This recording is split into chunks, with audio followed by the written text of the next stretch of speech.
Hey, it's Krista. I'm working on some log cabins and I thought I would share a quick tip about how I like to use my square ruler.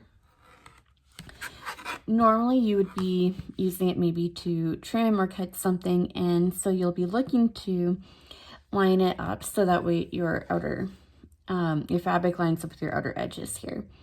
However, I find that it's actually very difficult to see what's happening along that outer edge. And I like to slide it up just a 1/4 inch more, so that way my first corner is here at the 2-inch line instead of the 1 3/4 inch line. So lining it up a little further in, it gives me a better field of view so I can see just how well my outer part, these here line up to that 1/4 inch marking.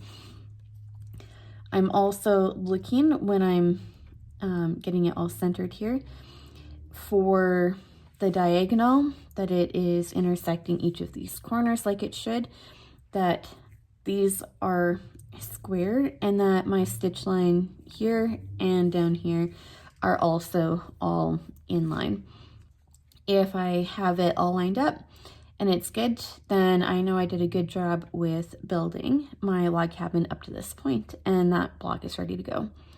When I go to the next stage to sew it, because I'm only sewing along here, this is the line that I'm most concerned with at this time, and I'm checking to see that it does all line up, and I am happy with how it does.